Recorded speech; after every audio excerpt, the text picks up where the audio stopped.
ಓಕ್ಲಿಪುರಂ under ಪಾಸ್ನಲ್ಲೂ ಕೂಡ ಮಳೆ ನೀರು ನಿಂತು ಸಾಕಷ್ಟು ಪರದಾಟ ಆಗ್ತಾ ಇದೆ. ಅಂಡರ್ ಪಾಸ್ನಲ್ಲಿ ಸಿಲುಕಿ ಕೆಟ್ಟು ನಿಂತಿರುವಂತಹ ಆಂಬ್ಯುಲೆನ್ಸ್, ಕೆಟ್ಟು ನಿಂತಹ ಆಂಬ್ಯುಲೆನ್ಸ್ ಇಂದ ಪೇಷಂಟ್ಸ್ಗಳು ಹೈರಾಣಾಗಿ ಹೋದ್ರು. ಆಟೋ ಮಾಡಿ ಆ ರೋಗಿಗಳನ್ನ ಅಲ್ಲಿ ಸಿಬ್ಬಂದಿ ಕಳಿಸ್ಕೊಟ್ಟಿದ್ದಾರೆ. ಹಾಸನದಿಂದ ಬಂದಿದ್ದ ಅನಾರೋಗ್ಯ ಪೀಡಿತರು ವಿಕ್ಟೋರಿಯಾ ಹಾಸ್ಪಿಟಲ್ಗೆ ಹೋಗಬೇಕಾಗಿತ್ತು. ಇನ್ನು ವಿಕ್ಟೋರಿಯಾ ಹಾಸ್ಪಿಟಲ್ಗೆ ಅಂತ ಬೇರೆ ಆಟೋ ಮಾಡಿಸಿ ಅವ್ರನ್ನ ಹಾಸ್ಪಿಟಲ್ಗೆ ಕಳಿಸುವಂತಹ ಕೆಲಸ ಆಗಿದೆ. ಓಕ್ಲಿಪುರಂ ಅಂಡರ್ ಪಾಸ್ನ ದೃಶ್ಯವನ್ನು ನೀವು ಗಮನಿಸ್ತಾ ಇದ್ದೀರಿ. ನಸುಕಿನ ಜಾವ ಆಗಿರುವಂತಹ ಘಟನೆ ಇದು. ಸುಮಾರು 2-2:30 ಸುಮಾರಿಗೆ ಆಂಬ್ಯುಲೆನ್ಸ್ ಒಂದು ಬರುತ್ತೆ. ಅವರು ಆ ಪೇಷಂಟ್ಸ್ ಹಾಸನದಿಂದ ಬಂದಿದ್ರು ಅನ್ನೋ ಮಾಹಿತಿ ಇದೆ. ಆ ನೀರಿನ ಪ್ರಮಾಣ ಕೂಡ ಜಾಸ್ತಿ ಆಗಿದೆ. ಸೊ ಹಾಗಾಗಿ ಆ ಆಂಬ್ಯುಲೆನ್ಸ್ ಕೂಡ ಅಲ್ಲಿ ಸ್ಟ್ರಕ್ ಆಗಿ ನಿಂತಿದೆ. ಮುಂದೆ ಹೋಗೋದಕ್ಕೆ, ಸಂಚಾರ ಮಾಡೋದಕ್ಕೆ ಸಾಧ್ಯವಾಗ್ತಾ ಇರಲಿಲ್ಲ. ತಕ್ಷಣ ಆ ಆಂಬ್ಯುಲೆನ್ಸ್ ಸಿಬ್ಬಂದಿ ನಾವು ಮುಂದೆ ಹೋಗೋದಕ್ಕೆ ಸಾಧ್ಯವಾಗಲ್ಲ ಅನ್ನೋದನ್ನು ಅರಿತು ಒಂದು ಆಟೋವನ್ನು ನಿಲ್ಲಿಸಿ ಅಲ್ಲಿ ಅವರಿಗೆ ಸಹಾಯ ಮಾಡ್ತಾ ಇರೋದನ್ನು ಗಮನಿಸಬಹುದು. ನಮ್ಮ ಪ್ರತಿನಿಧಿ ಕೂಡ ಸ್ಥಳದಲ್ಲಿದ್ದಾರೆ.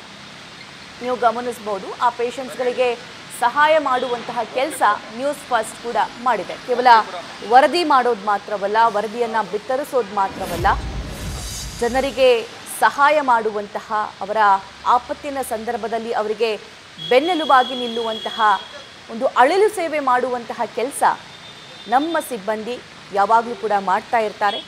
ಈಗ ಮತ್ತೊಂದು ಸಾಕ್ಷಿಯನ್ನು ಕೂಡ ನೀವು ಗಮನಿಸಬಹುದು. ಸೊ ಮಧ್ಯರಾತ್ರಿಯಿಂದ ಸುರಿದಿರುವಂತಹ ಮಳೆಗೆ ಸಾಕಷ್ಟು ಅವಾಂತರಗಳು ಸೃಷ್ಟಿಯಾಗಿದ್ದಾವೆ. ಒಂದು ಕಡೆ ವಾಹನ ಸವಾರರು ಹೈರಾಣಾಗಿ ಹೋದರೆ, ಕೆಲವೊಂದು ವಾಹನಗಳು ಕೆಟ್ಟು ನಿಲ್ಲುವ ಪರಿಸ್ಥಿತಿ ನಿರ್ಮಾಣ ಆಯಿತು. ಓಕ್ಲಿಪುರಂನಲ್ಲಿ ನಸುಕಿನ ಜಾವ ಈ ಆಂಬ್ಯುಲೆನ್ಸ್ ಸ್ಟ್ರಕ್ ಆಗಿಬಿಟ್ಟು ಮುಂದೆ ಸಂಚಾರ ಮಾಡೋದಕ್ಕೆ ಸಾಧ್ಯವಾಗ್ತಾ ಇರಲಿಲ್ಲ. ಹಾಸನದಿಂದ ರೋಗಿಗಳು ಬಂದಿದ್ದರು. ಅವ್ರನ್ನ ಬೇರೆ ಆಟೋ ಮೂಲಕ ಕಳಿಸಿಕೊಡುವಂತಹ ಕೆಲಸ ಆ ಆಂಬ್ಯುಲೆನ್ಸ್ ಸಿಬ್ಬಂದಿ ಮತ್ತು ನ್ಯೂಸ್ ಫಸ್ಟ್ ಸಿಬ್ಬಂದಿ ಮಾಡಿದ್ದಾರೆ. ಇನ್ನು ಘಟನಾ ಸ್ಥಳದಿಂದ ನಮ್ಮ ಪ್ರತಿನಿಧಿ ಪ್ರಜ್ವಲ್ ಪ್ರತ್ಯಕ್ಷ ವರದಿ ನೀಡಿದ್ದಾರೆ. ನೋಡ್ಕೊಂಬರೋಣ.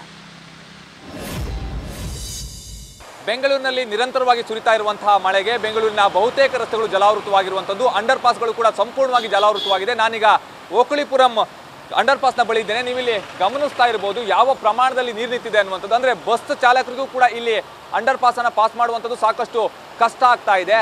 ಸಾಕಷ್ಟು ಗಾಡಿಗಳು ಕೂಡ ಕೆಟ್ಟು ನಿಂತಿದೆ. ಇನ್ನೊಂದು ಕಡೆಯಲ್ಲಿ ಕಾರ್ ಚಾಲಕರಾಗಿರ್ಬೋದು, ಹಾಗೆ ಬೈಕ್ ಸವಾರರಾಗಿರ್ಬೋದು, ನಿಜಕ್ಕೂ ಕೂಡ ಸಾಕಷ್ಟು ಸಮಸ್ಯೆಯನ್ನು ಅನುಭವಿಸ್ತಾ ಇದ್ದಾರೆ. ಸುಮಾರು 2.5 ಅಡಿಯಷ್ಟು ನೀರು ಈ ಒಂದು ಅಂಡರ್ ಪಾಸ್ನಲ್ಲಿ ನಿಂತಿರುವಂಥದ್ದು. ಬೆಂಗಳೂರಿನಲ್ಲಿ ಮಳೆ ಬಂತು ಅಂತ ಹೇಳಿದ್ರೆ ಅಂಡರ್ ಪಾಸ್ನಲ್ಲಿ ಯಾವಾಗಲೂ ಕೂಡ ನೀರು ನಿಲ್ಲುತ್ತೆ. ಆದರೆ ಅಧಿಕಾರಿಗಳು ಅದನ್ನು ಸರಿಯಾದ ರೀತಿಯಲ್ಲಿ ಆ ನೀರು ಹೋಗಲಿಕ್ಕೆ ವ್ಯವಸ್ಥೆಯನ್ನು ಮಾತ್ರ ಯಾವತ್ತೂ ಕೂಡ ಮಾಡಿಕೊಟ್ಟಿಲ್ಲ. ಅದೇ ರೀತಿಯಲ್ಲಿ ಇವತ್ತು ಕೂಡ ಈ ಒಂದು ಸಮಸ್ಯೆ ಏನಿದೆ ಅದು ಕಂಟಿನ್ಯೂ ಆಗ್ತಾ ಇರುವಂಥದ್ದು. ಆಂಬ್ಯುಲೆನ್ಸ್ ಏನಿದೆ ಅದು ಕೂಡ ಇಲ್ಲಿ ಕೆಟ್ಟು ನಿಂತಿದೆ. ನೀವಿಲ್ಲಿ ನಮ್ಮ ಕ್ಯಾಮ್ರಾ ಪರ್ಸನ್ ಶ್ಯಾಮ್ ಅದನ್ನು ತೋರಿಸ್ತಾ ಹೋಗ್ತಾರೆ. ನೀವಿಲ್ಲಿ ಗಮನಿಸಬಹುದು ಒಂದು ಆಂಬ್ಯುಲೆನ್ಸ್ ಏನಿದೆ ಅದು ಕೂಡ ಕೆಟ್ಟು ನಿಂತಿರುವಂಥದ್ದು. ಆ ಒಂದು ಆಂಬ್ಯುಲೆನ್ಸ್ ಏನಿತ್ತು ಸುಮಾರು 4 ಗಂಟೆ ಸುಮಾರಿಗೆ ಈ ಒಂದು ಓಕ್ಲಿಪುರಂ ಅಂಡರ್ ಪಾಸ್ನ ಬಳಿಯಲ್ಲಿ ಬಂದಿತ್ತು. ಆ ಸಂದರ್ಭದಲ್ಲಿ ನೀರು ಅತಿಯಾದಂಥ ನೀರಿದ್ದರಿಂದಾಗಿ ಆ ಒಂದು ಓಮಿನಿ ವಾಹನ ಏನಿದೆ ಅದು ಕೆಟ್ಟು ನಿಂತಿರುವುದನ್ನು ಕೂಡ ನೀವು ಗಮನಿಸಬಹುದು. ಅದೇ ರೀತಿಯಲ್ಲಿ ಮುಂಭಾಗದಲ್ಲಿ ಒಂದು ಆಟೋ ಕೂಡ ಕೆಟ್ಟು ನಿಂತಿದೆ. ಈ ರೀತಿಯ ಸಮಸ್ಯೆ ಏನಿದೆ ಇದು ಯಾವಾಗಲೂ ಕೂಡ ಆಗ್ತಾ ಇರುತ್ತೆ. ಆದರೆ ಅಧಿಕಾರಿಗಳು ಮಾತ್ರ ಎಚ್ಚೆತ್ತುಕೊಳ್ಳೋದಿಲ್ಲ. ಇಷ್ಟೊಂದು ಪ್ರಮಾಣದಲ್ಲಿ ಮಳೆ ಬರ್ತಾ ಇದೆ, ಅಂಡರ್ ಪಾಸ್ ಎಲ್ಲವೂ ಕೂಡ ಜಲಾವೃತವಾಗ್ತಾ ಇರುವಂಥದ್ದು. ಆದರೂ ಕೂಡ ಇಲ್ಲಿ ಯಾವುದೇ ಅಧಿಕಾರಿಗಳು ಕೂಡ ಕಾಣ ಸಿಗ್ತಾ ಇಲ್ಲ.